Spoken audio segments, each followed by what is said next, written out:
সম্মানিত বিশেষ অতিথি বাংলাদেশের মহারাষ্ট্র উপস্থিত সম্মানিত আসসালামু আলাইকুম ওয়া রাহমাতুল্লাহি ওয়া বারাকাতুহু। আমি সংক্ষিপ্ত আকারে কথা বলতে যাবো, এটা জানাজা আছে, জানাজা অংশগ্রহণ করতে হবে। আমি চেয়ে নিলাম সময়টা করিয়ে দিলাম। তা সম্মানিত উপস্থিতি, আমি আপনাদেরকে লক্ষ্য করে একটা কথা বলতেছি, সেটা হলো যারা ইউনিভার্সিটি এবং তাদের মধ্যে আপনারা আছেন, আপনারা সকলে একটা মহান মধ্যে রয়েছে।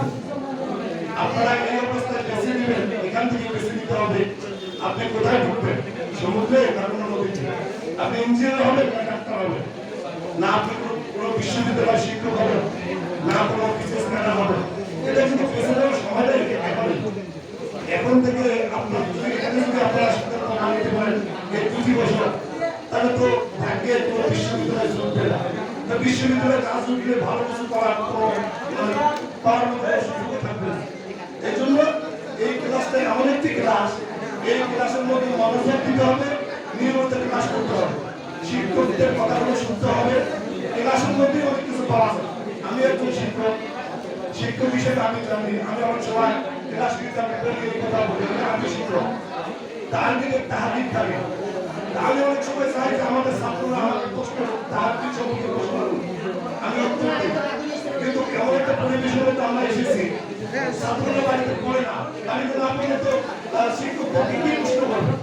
আর আমরা শিক্ষক ও ছাত্ররা প্রশ্ন না করতে করতে আমরা বাড়িতে পড়ি না করতে করতে আমাদেরও অন্তত নষ্ট হয়ে যাচ্ছে।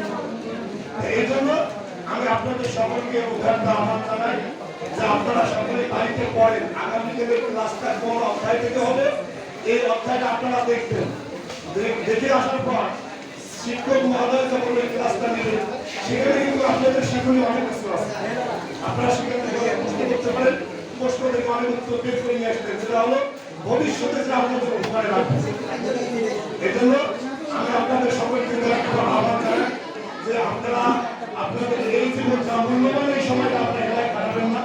আপনারা নিয়মিত শিক্ষক করবেন এবং আপনাদের যে সময় আছে এই সময়টা আপনারা কাজে লাগাবেন। পরিশেষে যুবকদের উদ্দেশ্যে আমি একটা কথা বলছি, যুবকদের উদ্দেশ্যে আমি একটা কথা বলতেছি, সেটা হলো কিছুক্ষণ আগে একটা মেয়ে আমার কাছে অভিযোগ নিয়ে এসেছে আমার প্রতিষ্ঠানে। সেই মেয়েটা করতেছে যে আমি বাড়ি থেকে স্কুলে আসতে পারতেছি না, যাইতে পারতেছি না, আসতে আমার জন্য কষ্ট, যাইতে আমার জন্য কষ্ট। একজন আমাকে খুব বিশ্বাস করে। আমি যুবকদের উদ্দেশ্যে এই কথাটা বলতেছি, একটা যুবক যদি স্বাধীনভাবে রাস্তায় চলতে পারে, স্কুলে আসতে পারে, কলেজে আসতে পারে, তাহলে একটা মেয়ে কেন স্বাধীনভাবে স্কুলে আসতে পারবে না, কলেজে আসতে পারবে? তারা কি প্রশ্ন? তাদের এই রাস্তা প্রশস্ত করে দেওয়ার দায়িত্ব আমারও, এই যুবকদের দায়িত্ব। আমি এর জন্য আপনাদেরকে আহ্বান জানাবো, সমাজ যাহা এটুকুতে যাহা ছিল আমরা সেই নির্দিষ্ট সমাজ থেকে বেরিয়ে আসতে চাই। আমরা একটা আদর্শ সমাজ তৈরি করতে চাই, আমরা একটা সুন্দর সমাজ তৈরি করতে চাই, যে সমাজের মধ্যে থাকতে না কোনো প্রকার চাঁদাবাজি, যে সমাজের মধ্যে থাকতে না কোনো প্রকার কাটাকাটি রাহাজানি, এইরকম একটা আদর্শ সমাজ তৈরি করতে চাই। এই আদর্শ সমাজ তৈরি করতে গেলে যুবকদের প্রয়োজন রয়েছে। আমি এর জন্য যুবকদেরকে আসুন আমরা সকলে সম্মিলিতভাবে আমরা সুন্দর এবং আদর্শ একটা সমাজ তৈরি করি এবং আমরা মানুষের মতো মানুষের এবং ভালোভাবে যে স্থানগুলো আছে এই স্থানগুলো দখল করার মাধ্যমে আমার সমাজ থেকে সমস্ত দুর্নীতিকে দূরীভূত করে একটি আদর্শ রাষ্ট্র উপহার দেওয়ার জন্য সকলকে আহ্বান জানিয়ে এবং আজকে এই অনুষ্ঠানে আমাকে দাওয়াত দেওয়া এবং কথা বলার সুযোগ দেওয়ায় আপনাদের সকলকে ধন্যবাদ জানিয়ে আমি আমার বক্তব্য শেষ করছি। আসসালামু আলাইকুম।